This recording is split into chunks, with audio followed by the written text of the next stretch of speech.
Welcome, welcome, welcome. I finally figured out that's my intro because that's what I always say. Welcome, welcome. So, welcome, welcome. It's nice to have all of you here. It is, baby, it's cold outside. I don't know about where you all are, but I think most of where we are is cold. We're 30 degrees here in Dallas, going down and having snow tomorrow. So if you keep asking where are those patterns, they're in the snow, somewhere buried in the snow. Actually, we started shipping, but there has been quite a delay because of all the weather and everybody shuts down, and the UPS even is behind here in Dallas. I don't know about everywhere, but it's cold outside. But we'll get them. We'll get them. And we're delaying releasing the individual sale because we want to make sure we get all the pre-sales out before we start with the individual sales. So just so you know, that's where the patterns are. They're in the mail. Doesn't everybody say that? They're in the mail, but they really are.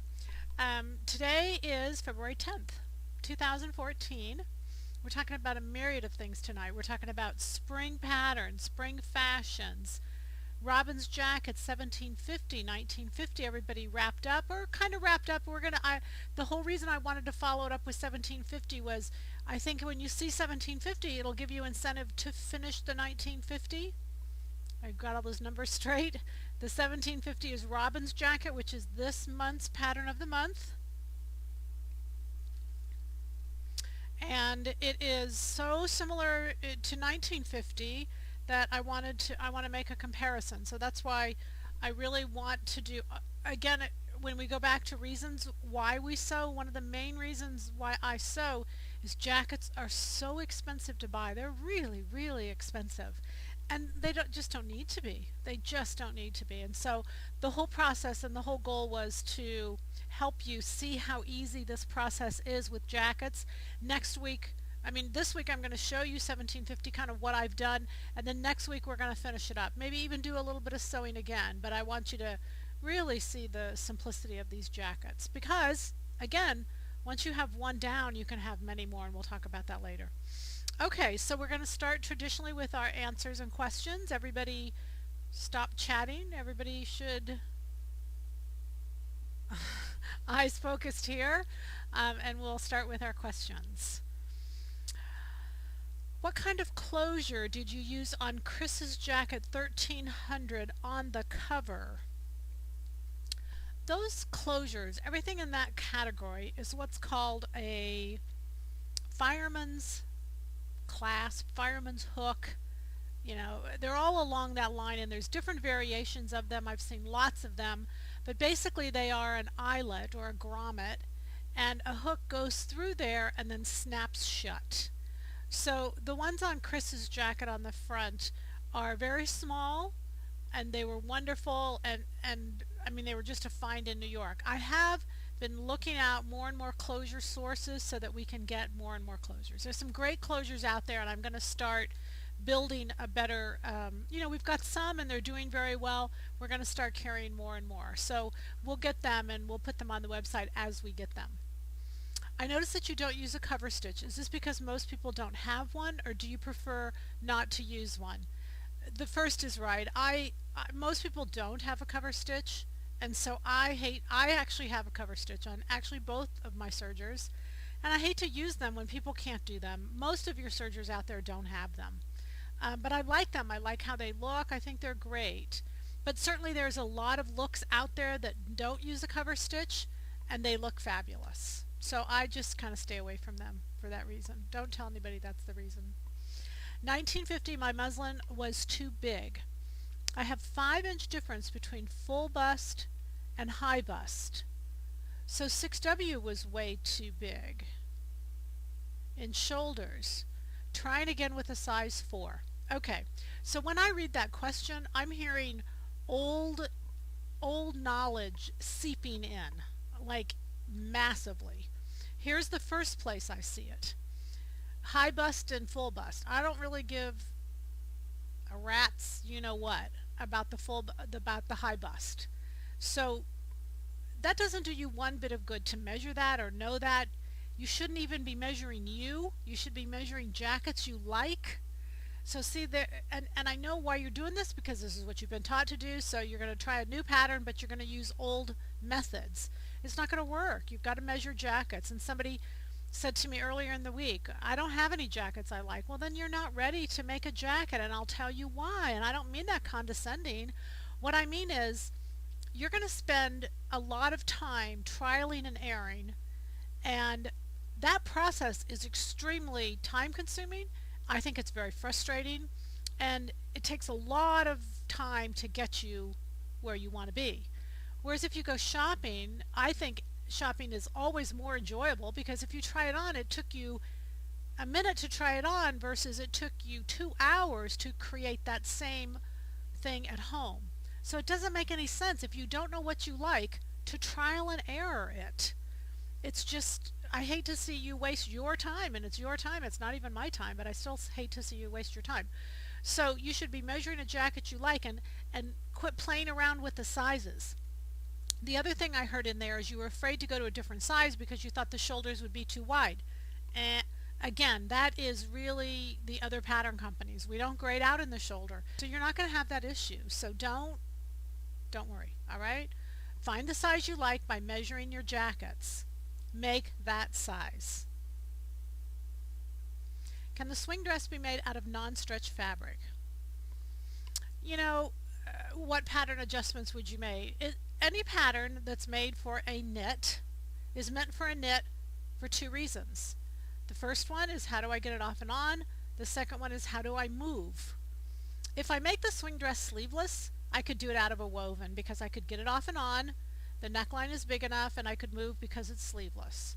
So I could do that in a woven. It would be big and tenty, whereas a knit I can curve into my body, and with a knit I can make my waist smaller than my bust. I can't do that with a woven, because if I do that, I can't get it off. I can't get the waist up over my bust. So you can do all of those things. You've just got to consider what adjustments that you need to do. And again, you'd have to make it larger to go over your bust, and you'd have to either do it sleeveless or short sleeve, or you'd have to take a sleeve from a blouse and use that sleeve and that armhole and put it on the swing dress. Okay, but then when you're doing all of those things, well, you're not making the swing dress anymore. You're kind of making a different pattern. Okay, is fit for a princess style jacket? Is the fit for a princess style jacket the same as the fit for a blouse? No. A jacket and a blouse don't fit alike. I think that's really, it doesn't matter if it's princess seam or not princess seam. There's differences between a blouse and a jacket. The differences are, a blouse has more ease. A blouse is looser. A jacket is closer and tighter to the body. A blouse usually doesn't have a shoulder pad. A jacket does. A jacket is usually heavier fabric. A blouse is usually lighter fabric. I mean, I could keep going, but no. So I don't see that they're the same. But I'm not sure that's what you're asking, but I don't see them as the same. I hope that helps. All right, sorry. I love the little cardigan you are wearing. What pattern and changes did you perform? Thank you. It's pattern number 211. You guys know it's my go-to pattern. It's called Nina's Top. I cut it 6 inches shorter than the pattern, and I took out of the little span that goes this way, this part right here, I took out 2 3-inch darts. So I took out here and went to nothing up here. Took out here, went to nothing. 3 inches was the total amount I took out. And it was perfect for what I wanted. And I'll show you later what I did for spring is I made a little grouping. I'm always after you to make these little groupings, and so I made a little grouping. This is just part of my little grouping. So thank you. That was nice. Thank you. I'm making the twin set out of a lightweight knit. Since they use the same body pieces, do I need to make the cardigan a larger size than the shell? Smart girl. Yes, absolutely. Because usually, even all those sizes are in the packages, it's rare that I make the same size shell than cardigan. I'm usually depends on the fabric, but a lot of times I'm using 2 sizes different, because I want the shell to have a little bit of negative ease. I want the cardigan to just, not be tight at all. So very good. Yes, you should be using 2 different sizes. Okay? All right. Yes, it is. It's online, actually. It is. And I've got a couple comments I want to make, but go ahead. Are we okay?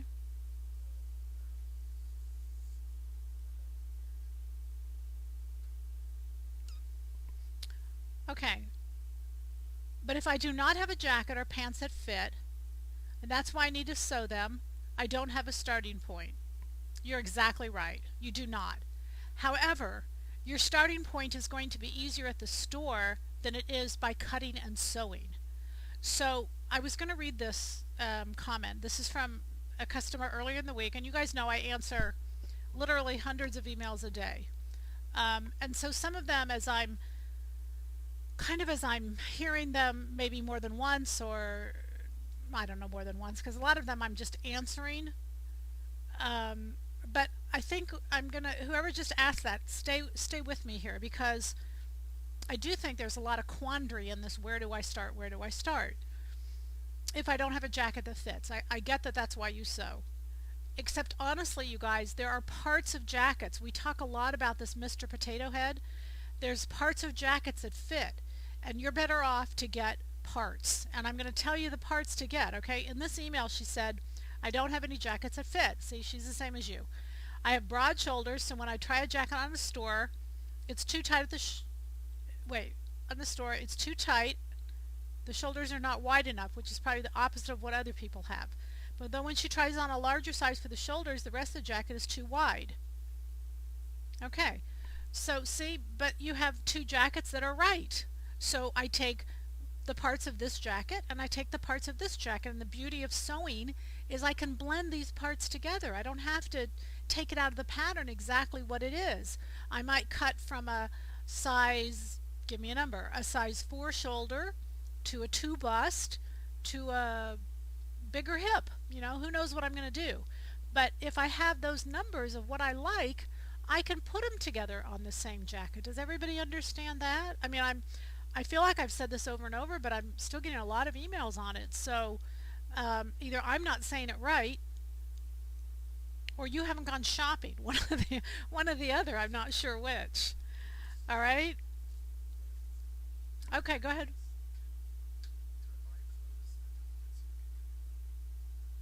Oh no, no, no, no. You don't buy clothes. Listen, I appreciate you saying that. I do appreciate you saying that. You know, before I answer that question, yesterday I was in San Jose. I think, you know, the 1 day workshop was yesterday, San Jose. And, you know, we have the best dialogue possible if you'll be honest and I'll be honest. If you really just be honest in what you say and what you're thinking.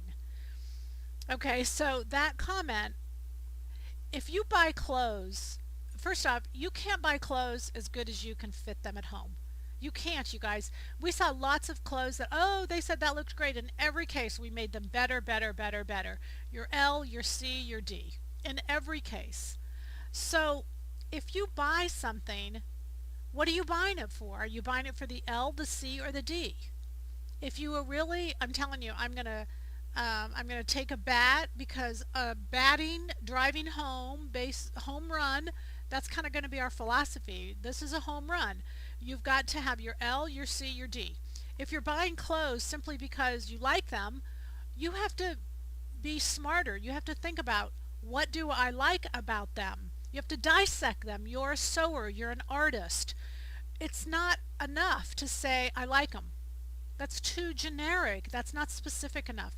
If you're going to sew, and if you're going to sew successfully for yourself, part of the reason you sew is because you love fabrics. And so you have to dissect, why do I like this garment?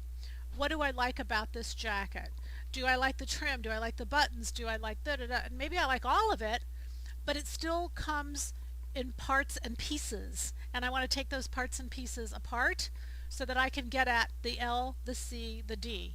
So it doesn't do me any good to take something apart and cut it flat. That's for rookies who don't know what you're doing, and we know what we're doing, okay? It's a very novice thing, and it doesn't work, and it's expensive. And anybody knows, when you take clothes apart, oftentimes the angles change because, you know, et cetera, et cetera. So no, you don't have to take them apart. You don't have to buy them and take them apart, but I like that. I appreciate that you said it. All right. Could you show us how to measure a jacket for sizing? Sure, absolutely. Excuse me 1 minute, let me grab a tape measure, because I don't have one. Okay, so we're going to pretend this is flexible. Okay. So what I'm going to do is let's say I've gone to the store and I love this jacket, and so I'm going to measure this jacket. I've tried it on and let's just pretend I like everything about it, but we can pretend other things too. But right now we pretend we like everything about it. So I'm going to go to the fullest part of the bust. It's called the bust line, and it's right underneath the armhole. And I take this, and it doesn't matter front and back, none of that matters. All I'm going to do is measure underarm seam to underarm seam, and this is measuring 19 inches. So for me on my body, 38 inches is what I like my circumference at the bust to be. Alright, then I would measure from this point here to this point here, straight across. It doesn't need to, it goes right through center front. Center front's right in the middle. So go boom.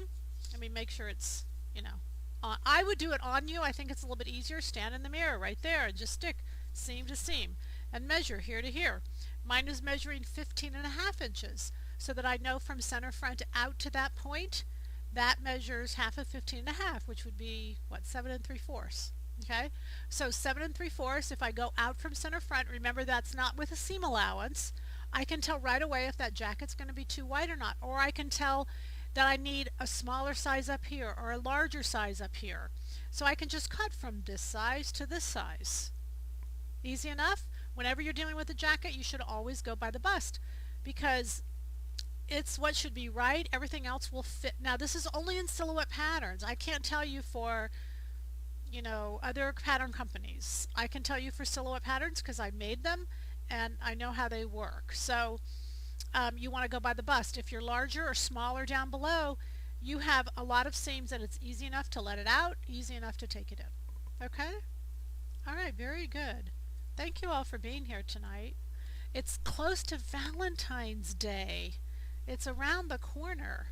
It's a few days away, and hopefully you'll do something special. I, for Valentine's Day, do something special for me. Because why not? I love me, right? So, especially when a lot of years I was single and my children were, I didn't want to teach my children, oh, do something for me for Valentine's Day. And so I always just got in the habit of doing something for me because I figured nobody else was going to. And so I still carry out that little tradition. And it's also really close to my birthday, so I kind of wrap it all up in together. Okay, so then let's go forward. I have a lot of things I want to deal with tonight, and we are done with our questions answers. Again, thanks you guys for watching. Okay, I think I want to start with 1750. While we're talking about jackets, we're talking about 1950 and 1750. For those of you who maybe are just joining us, the first two webcasts of the year in January we did on 1950, Max's jacket. The reason I did them on Max's jacket was because the jacket fits well, it sews well, it's quick, it's easy, and I knew that we would have a very high success rate with using 1950.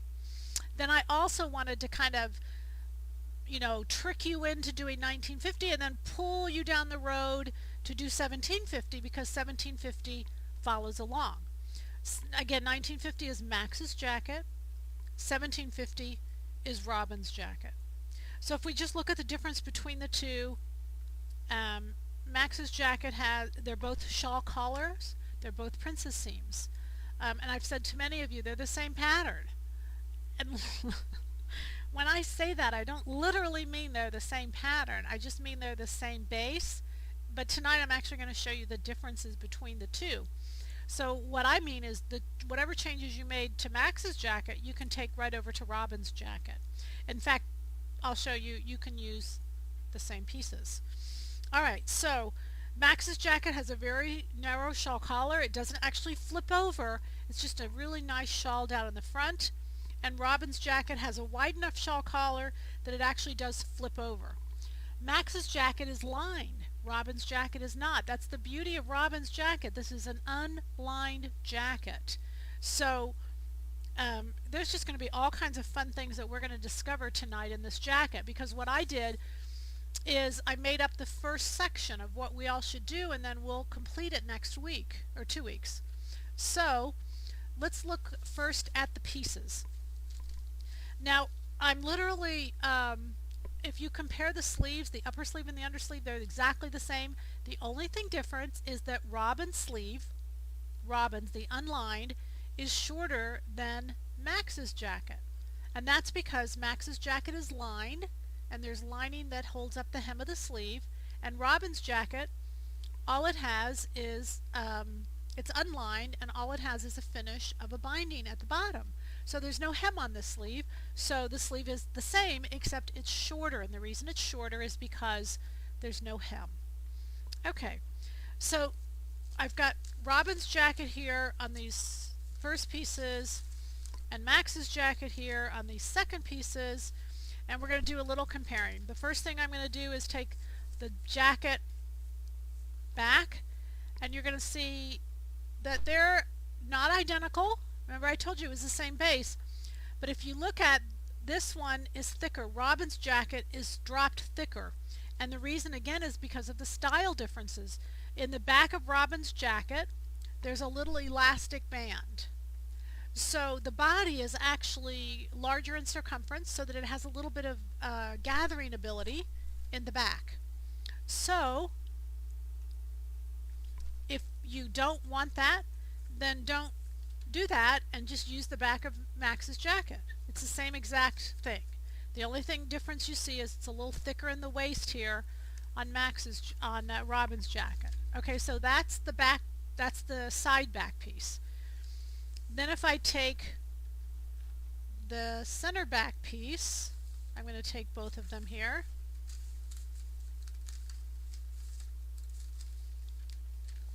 This is, again, Robin's jacket is on top, Max's jacket is on the bottom.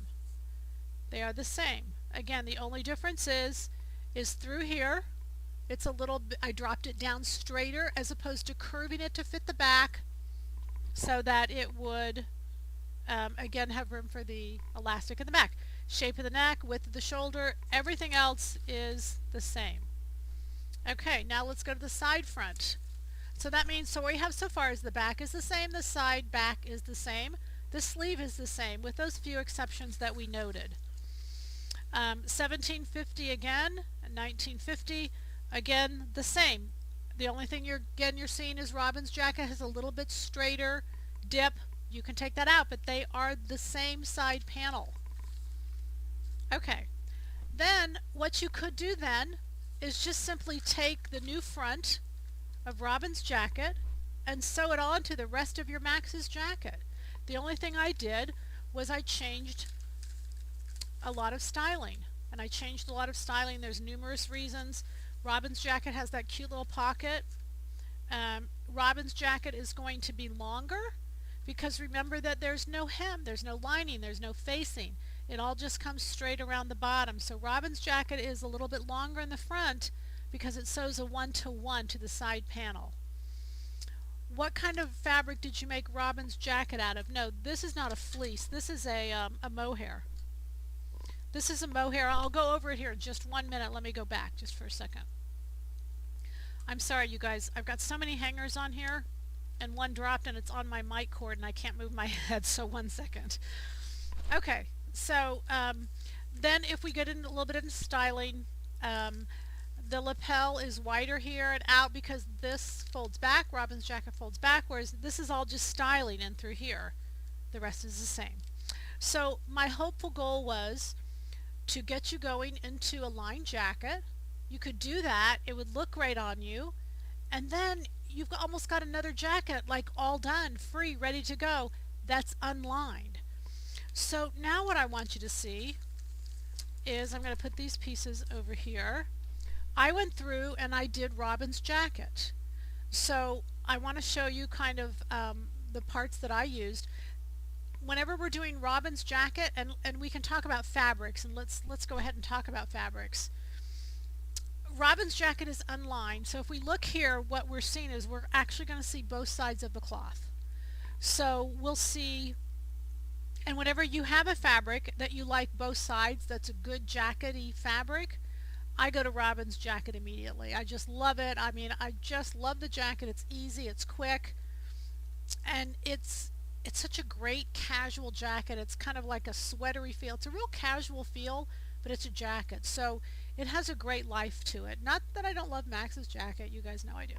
Okay, so, but whenever I have a fabric that I like both sides, immediately it goes to Max's jacket if it if it can. And the only reason it couldn't is if it's a pinstripe. And some of you guys, you're going a little nutso on me because like when I gave you permission to do a shawl collar with a striped fabric, you're going overboard. You're going way overboard. I got an email, could you use a plaid? No.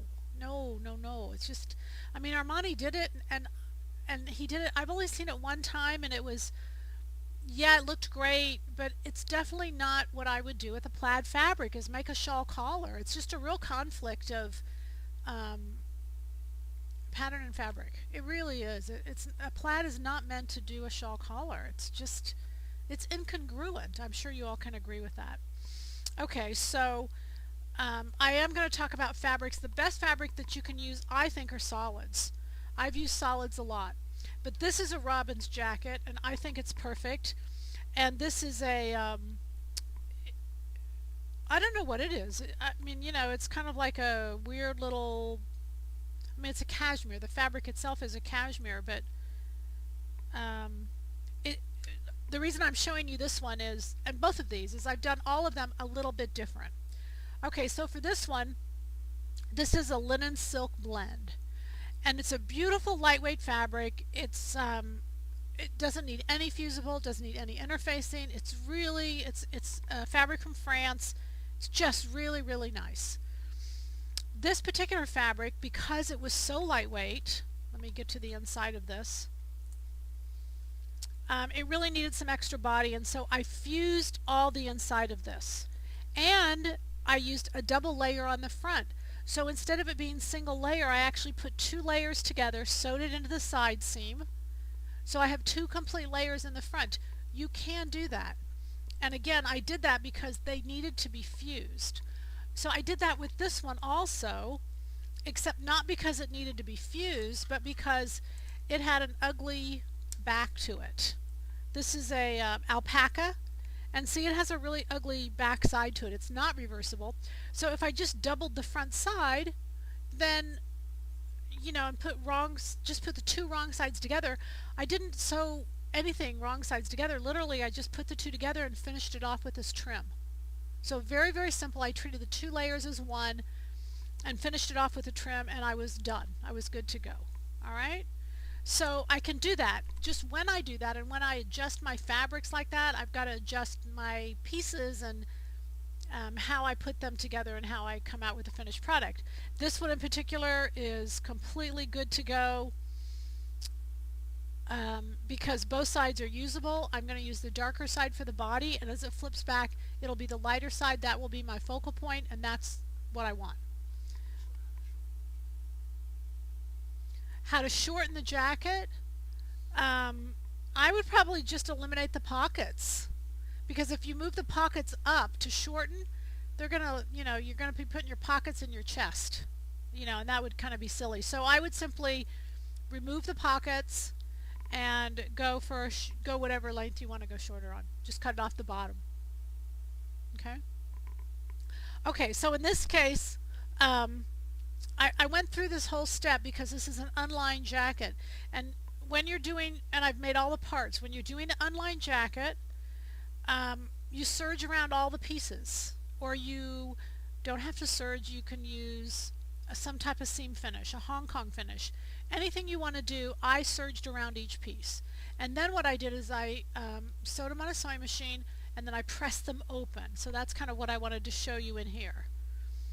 I'm going to take this off.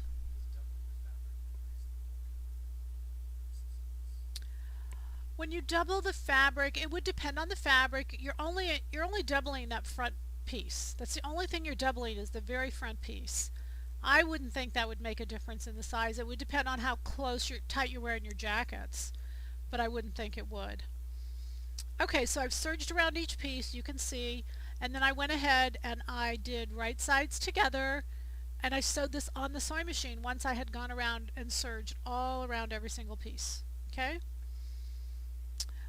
The pocket has a little bit of trim on it. That's a little fold over trim. It's fun and very simple to do. On a jacket that has no lining. The shoulder pad, it's done this way. I actually serged this before. I just laid this shoulder pad down on fabric. I cut around it. Then I came back and serged this edge. Then I put it to the shoulder pad and serged it around this edge to the shoulder pad. So now I have shoulder pads that will appear to look covered when it's inside the jacket. This side won't show anyway. It's not necessary to cover this side, but both of my shoulder pads on the bottom will be covered and they'll be taken care of. In this particular jacket, we talked earlier about what size shoulder pads do you use. I go to 1/2 inch on a lighter weight jacket. It's a little more natural looking. It doesn't, it's just my preference. It's totally your personal preference. But I went ahead and I went to a 1/2 inch shoulder pad as opposed to an inch shoulder pad. So you recognize that all that's left to do with this jacket is set in the sleeves, sew in the shoulder pads, and put the trim all the way around the jacket. I mean, I could put the trim all the way around the jacket before I set in the sleeves. I could finish off the trim at the sleeves. So I'm really an hour away from finishing this jacket, and I've probably only spent a couple hours doing it. It's very quick. One thing on this pattern that you'll point out, because the collar folds over like that and there's binding, this is at the back, the center back. When you do that seam, you actually are doing wrong sides together, not right sides together.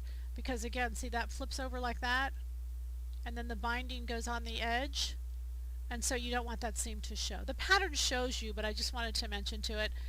Oft times when I go to sew, I don't look at the guide until I've made a mistake, and then I pull out the guide and think, oh, gee, I should have looked at this somewhere along the line.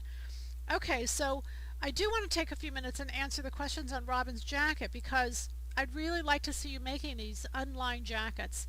They're fast. Well, I say they're fast. It's interesting because when you make an unlined jacket, I guess you don't have to serge all the seams. I just do, and I think the jackets I see in the store, they're finished. All the edges are finished and pressed open, and I think it's a nice look. But I was thinking as I was sewing this one, you have to serge around every single piece. So you're actually making the jacket twice anyway. It really isn't that much less labor than lining the jacket. We think that it is an unlined jacket. Oh, it's so much easier. But I don't think it really is. I think it's kind of about the same. So you can just choose to do it. I do it because it's summertime and this is going to be linen silk. It's going to be for summer. I'm actually going to do a 3/4 sleeve. I really like that look, and that's kind of the look I'm going for with this jacket. So I'm just going to do a 3/4 sleeve and then a little longer jacket. All right. Do you use a fold over trim on Robin's jacket? I do. Yes, I do use a fold over trim to finish. If not, you have to change directions with the trim where the collar rolls. No, you want to use a fold over trim. You can create it, you can make it, you can buy it, you can use fold over elastic. There are lots of options out there, but yes, you use a fold over trim. This is the one I use, and I use it a lot. You get it at Joann's or online, wherever. Literally it folds in half, and one side's a little narrower than the other side, and I always put the narrower side out. I like a little bit of the narrower side. The thicker side I think looks a little bit too wide.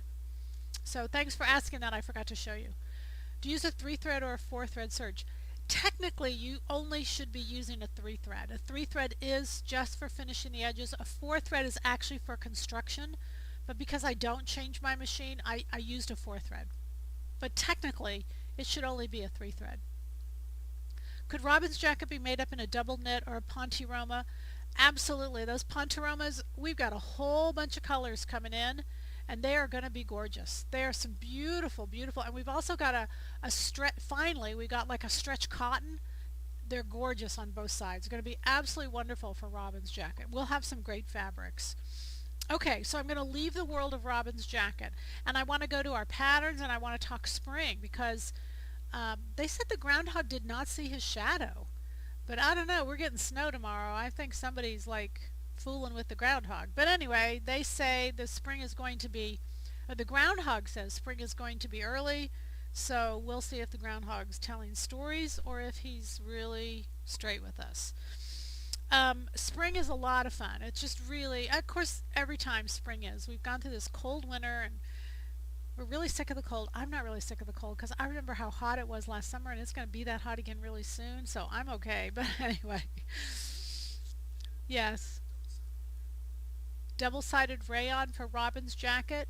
I don't think rayon really is enough body for a jacket, just me personally. It's your jacket, but rayon to me is not jacket weight, personally. Okay. All right. So we talked briefly. I want to show the new patterns. We have this one is BP's dual zipper top. There's little zippers down the side seam.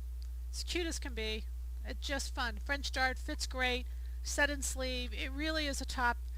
I bought the top originally. Whenever I see great tops, I will buy them. The reason I buy them is to see if I'll really wear them. I mean, I know that sounds crazy, but a lot of times something I buy, I don't actually wear it, or it doesn't actually become my favorite. When it becomes my favorite, then I feel like it qualifies to become a pattern. So I did that with BP's dual zipper top. It's a great combination. You can do it in one color, you can do it in two different colors. Very easy to sew, very just wonderful. Pattern number 114 is that number. Then Ralph Lauren, I'm always watching, as you know, different designers. Ralph Lauren put out a great little sweater knit that really has, I have just literally worn and worn and worn and worn it. And you could do a long sleeve because this is, and the reason I added this into the line is it's a princess seam knit shawl collar. So we don't have anything like that. I love this. I love the attention and the ability this gives to I just love it. I mean, I think it's great.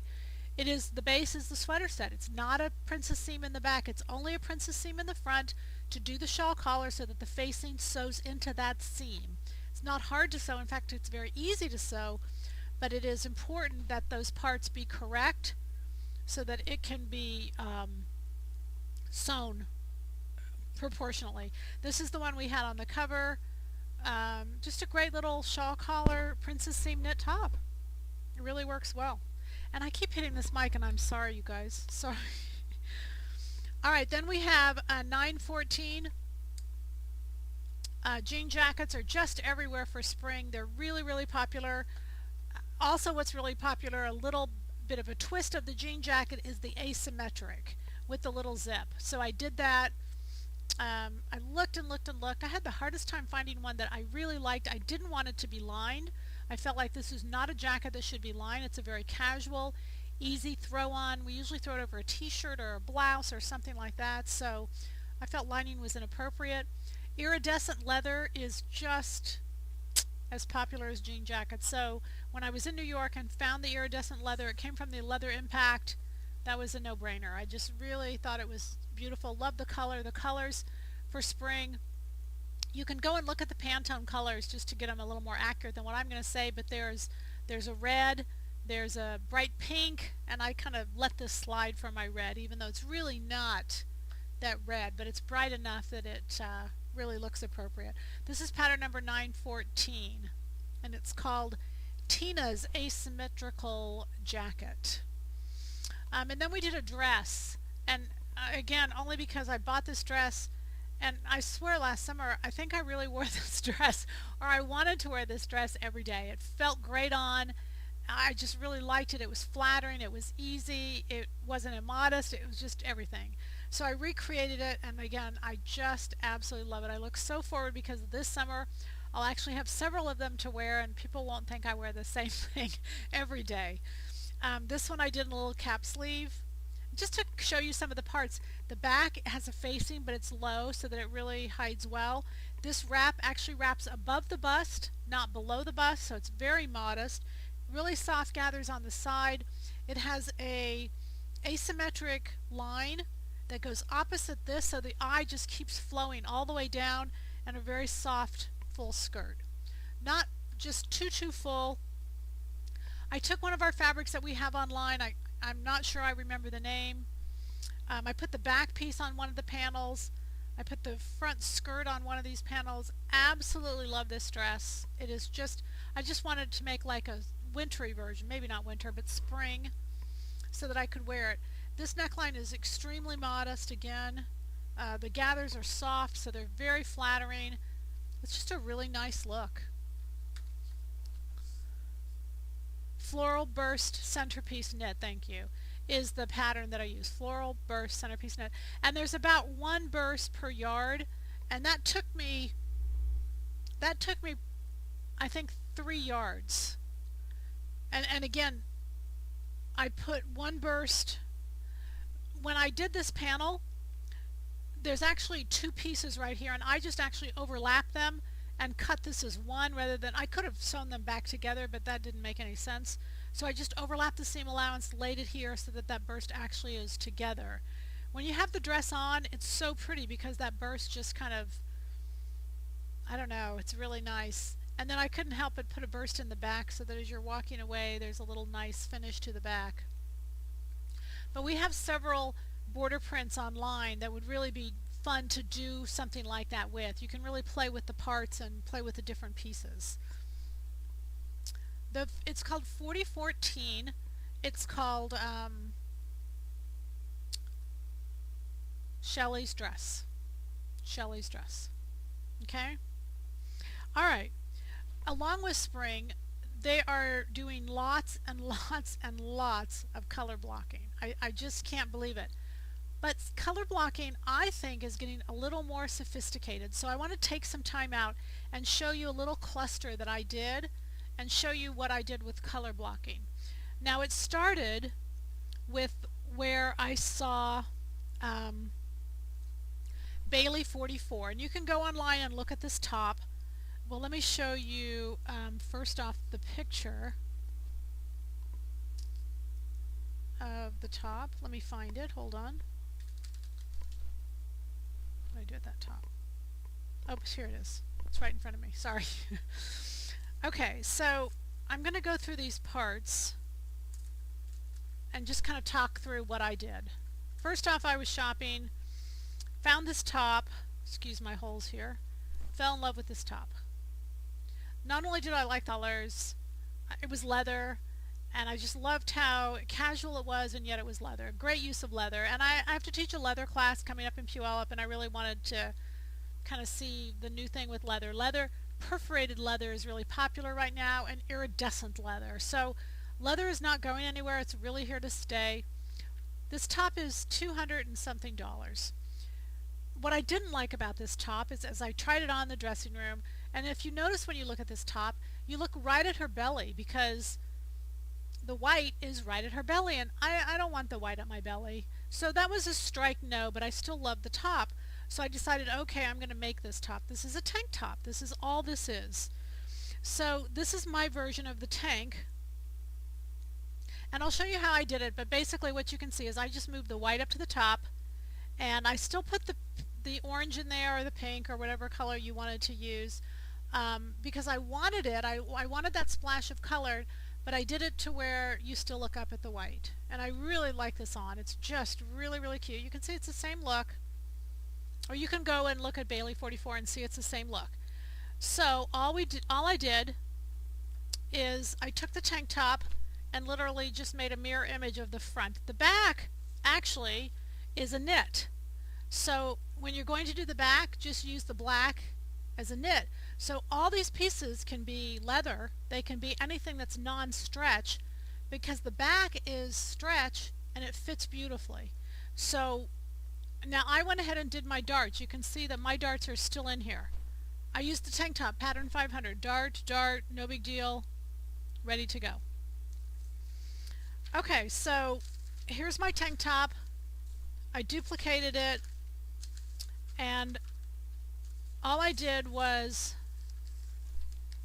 make a cut, and that cut went from the shoulder seam, you can see up here, diagonally all the way to the bottom on the other side. And you can just look at the picture. It's so easy. Just kind of pick a spot. It doesn't have to be exact.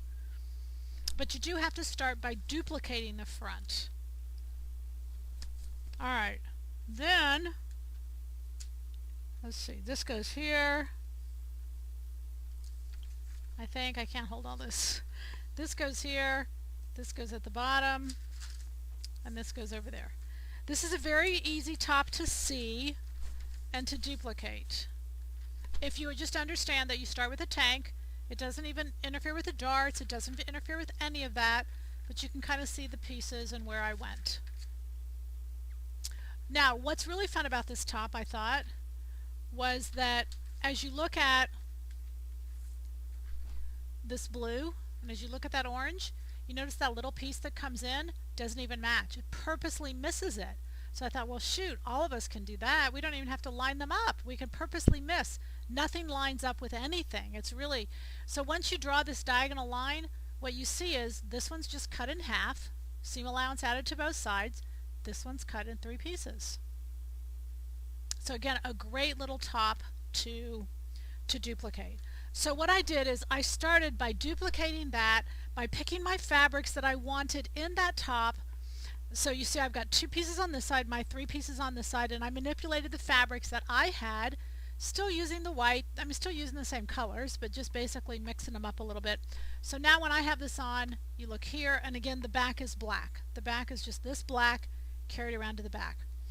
So because I wanted a little bit of a cluster like I talked about, I made my cluster a pair of pants, a skirt, and 3 tops. So the next thing I did was I made the skirt, and I color blocked this skirt. And I had seen this skirt done. It had different colors, but it doesn't really matter. This is pattern number 2910. It's called Kors Zippered Skirt. It was a Michael Kors. And I just really love this skirt. I really like it on. But up at the top, the darts are built into this seam, and they kind of angle. It's really cute and very popular of the color blocking you're seeing today. The only thing that I did is I added the white. Basically, this is just exactly like the pattern, but here I just cut this a third. So I measured it. Let's say it was 24. I took 8 inches. Cut 8 inches off, substituted the white in on the 2 side pieces on both sides. So very, very easy to do, but if you'll notice what your eye does is it actually goes all the way up and down because of those little whites right there. Versus if you noticed if you took them away, your eye doesn't move up and down near as much. So the zipper, all of that helps it really move up and down. Okay, so I do this together, and then I have a little I did a little black jacket that I wear over it if I want to. Or I take the top and I can wear it with my little black pants. Whoops, sorry, it was stuck. One thing again for spring that's really popular is the side panel down the side of pants. Now we did that in our PBS pattern. It's the 3413. So I can just, if I don't want to wear a skirt and want to tone it down a little bit, I can just come in and wear this with the black and put those 2 together. Then I can take this black pant and it can go with what I have on with my little wild thing here, because these colors all go with this. Then I went ahead and I did a plain white shirt to go under this, and then this I had on a little while ago. This also goes with it. Whoops, I'm sorry you guys, when I drop those things I can't move my mic anymore, so I can't afford to drop them. Alright, that goes with it. So I've got 1, 2, 3. I actually had a little black tank. I didn't make that, but I had it. So I've got 4 little tops, I've got a pair of pants, and I've got a skirt, and I've got, good grief, like, I don't know, 6 or 7 outfits. And if I want to be really flashy and really loud, I can go to this one and be loud, and if I want to just do a little flash, I can wear this with black pants. I can really tone it down. So the color blocking is extremely popular for spring. It's just done a little bit differently than just one side panel, one side panel. It's cut up a little bit more. So as you look at the different things, and you can just click online, there's some beautiful things out there. I would just recommend that you be careful as you're doing the color blocking. Don't put the don't put the white in the middle of your body. I don't care how thin you are. There's really no advantage of having the white right there in the middle of your body. Bring it up to the top, because then to me you look great as well as having it look great on you. So it kind of can be a win-win situation. Okay, questions on that? Okay, the fold over trim, sure. No. Do you stretch the elastic when sewing on the fold over elastic? No, don't stretch it. If you stretch it, it'll cause it'll retract itself, and it'll cause the fabric to ripple. So just literally lay it down, fold it, and let it go. Okay, very easy.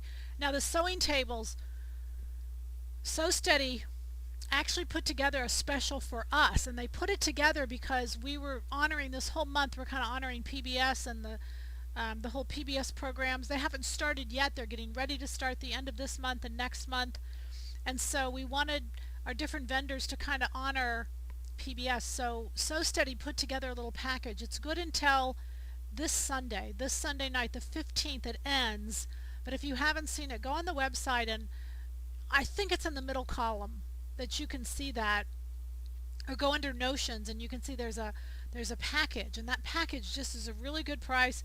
If you haven't gotten that flat table, it's critical for your spring sewing because all of your knits and everything lay flat. When you're folding trims on, everything's flat, nothing's being weighted here or there. I just have a really hard time sewing without it. If I'm in a workshop and I don't have it, it's like so much harder to get things correct. So that would be a good Valentine's present to yourself. Does that work? All right, my crew said no, that's lousy. But anyway, it's okay. Um, oh, I know. The other thing I wanted to share with you about spring is there's a big trend to have layered t-shirts, and even in spring, and I think it's a really cute look. It's not just on young kids. I've seen it a lot in the stores. So the last time I saw it, and I think the best time I've seen it, it was a t-shirt. It was two t-shirts, Michael Stars. I don't know if you know Michael Stars. I did not find it online, but maybe you can. Michael Stars makes t-shirts, and if you've ever heard me talk about Michael Stars before, they're just ridiculously priced. They're very expensive. So this particular t-shirt I saw was $200. So I copied it and I wanted to show it to you. I didn't copy the colors, I just copied the whole idea. So there's two t-shirts here, and they're both just whatever knits you want to use. You could actually use two stripes. You could put stripes horizontal and stripes vertical. You could do all kinds of things. But what I wanted to show you with this is one is longer than the other on one side. Then the ribbing, I'm going to try to explain this to you. The ribbing goes, you sew two t-shirts completely separate. Now because I know that I'll wear it like this most of the time, I went ahead and finished this edge and I left this edge unfinished. And I made this one the longer one because when you go to flip it to the other side, the stripes won't even show. But I will tell you something, I wore this. It's so yummy on. It feels so good next to your body because it's so soft, and those two layers are really nice and soft. So it's perfect for rayon knits. It's perfect for a sweater. I mean, there's all kinds of things you could do with. I made one sleeve longer than another, and again because I wanted that look to kind of hang out. And one of the gals at the workshop yesterday in San Jose, she had done a very similar thing. It was really cute. The only difference is the way this ribbing is done. The ribbing is actually put in between the two t-shirts. So you completely make the two t-shirts completely, and then you put them wrong sides together with this ribbing in between. So literally, as it goes this way, and I'm going to take this off, you see the gray hanging down. And this is really good. I really decided this is great for traveling because if you got one t-shirt stinky, you still have the other side to stink up.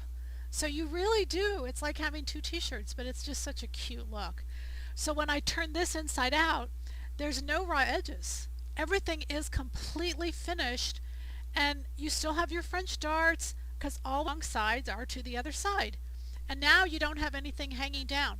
So I have this really cute little turquoise belt that I wore with this on this side, which is why I decided to do the ribbing turquoise. You could have done it gray if you want one side to be completely matching. You can do either way. I didn't make the t-shirt any bigger. The fabric is thin enough that it doesn't need to be. And I actually, when I tried on the Michael Stars, it was kind of oversized, and I didn't like that. I didn't like that it was just really kind of baggy. This, to me, with it being fitted, is really, really cute. So these little reversible t-shirts, although what I love about them is you don't really have to compromise. Both sides are finished. The only area where it's not finished, you'll see on the underneath side, this sleeve wasn't hemmed. You could hem it if you wanted, but I liked it not hemmed, and a little bit of the serging stuck out, and it kind of has to on the one that's longer. So make sure you're serging it in a color that's matching, or contrast it greatly. Don't get it close but no cigar type thing. All right, so that's another big spring trend that I wanted to show you is t-shirts are really popular and they're all over the place. And of course stripes. You cannot get away from stripes. Still, they were really popular last fall. They're still really, really popular for spring. I also wanted to show you Dana's top, only because Dana's top is being made over and over and over. It's a solid here and the body is striped for spring. The stripe actually goes across the body, but if you've got a stripe that can go either way, you can always change that up. So get some stripes, do spring, and make your little cluster and throw on a little jacket. You got everything you need. The ribbing is in the middle, yeah. It's only attached at the neckline. The only place these two t-shirts are attached is at the neckline. So, and the sleeves are just put down one another. Okay, so let's just say this is the wrong side. You just put the wrong sides together and you put the ribbing in between. So then when you sew around the neck edge, both sides are right sides. Okay? It's very easy. It's just, again, it's just getting those great ideas, finding them, and then not paying $200 for a silly little t-shirt. That's really the cool part. So no matter what your skill level is, there's obviously something here tonight you can pick up on and make. It's a whole lot of fun. And I cut my finger on this earlier tonight, and this Band-Aid's driving me crazy. So I think I apologize because I keep trying to put it back together and it won't stay.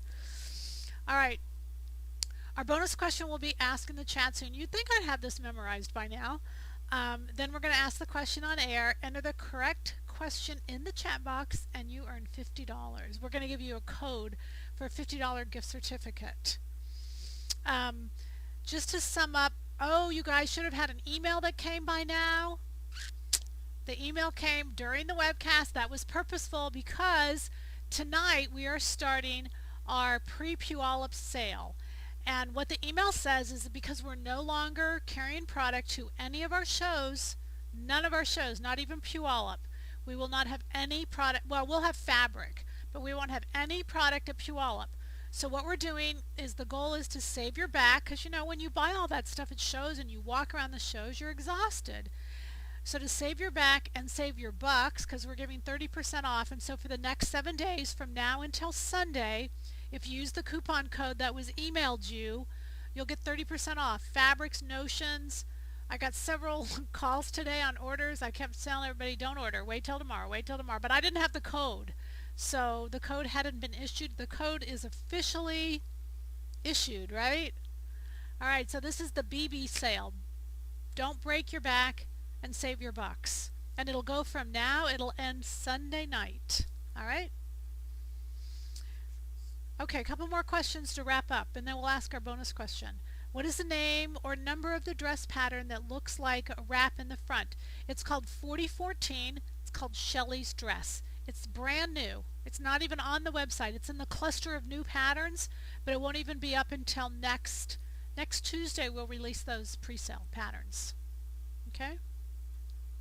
Color blocking. Any suggestions for wearing color blocking on short people? Absolutely. This color, everything I chose, this color blocking is awesome. It wouldn't matter. That's why I told you when I measured this side, I measured it and took a third. So mine was 24, I took a third, it's 8. If yours is only 21, you take a third, that's 7. So you're just going to have a smaller proportion, but this is still great color blocking regardless of your height. Yeah, just keep your proportions balanced for your height. You're going to do fine. Color blocking is perfect for any height. It's not, don't think because you're short it's limited. Just make sure that you watch your proportions. All right? All right, the bonus question is, ladies, thanks for being here tonight. Here's the bonus question. Has it already been asked? Oh, it hasn't been asked. It's being asked. Is it being asked? It's asked. Which biannual series of events is currently taking place in New York as we speak? What biannual event is currently taking place in New York. And the good news is, you guys, where it was such a secret before, everybody can see it now, but you're really not supposed to pay attention yet. Was that a hint?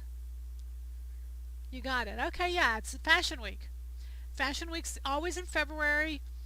This is for fall 2014, and in September it's spring. So you get to see what's coming for fall, but we were just talking about spring tonight. But the fashion world definitely stays ahead of the game. But anyway, Fashion Week does go on all week in New York this week. What's today? Tuesday? No, today's Monday. It'll actually go on all week.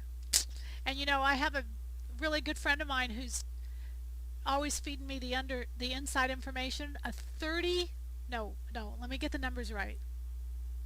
It was a 45-second show. 45 seconds is usually all those shows are. Cost almost $1 million.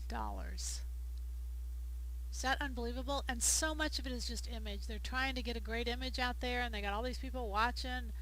Oh, I think it'd be a nervous wreck. But anyway, Fashion Week, New York Fashion Week. If you get out there sometime for it, you can usually get a pass or contact somebody ahead of time to get in. All right, so we're ready. We've got spring ready to roll around the corner. The groundhog says it's going to be here soon, so start thinking spring. Get your ideas out, get your color blocking, get ready to go. The new patterns are on their way to you, all right? 30% off from now until Sunday. Take advantage, because this is the last sale you're going to see for quite some time. All right, thanks so much for joining us, and we'll see you in 2 weeks. Bye.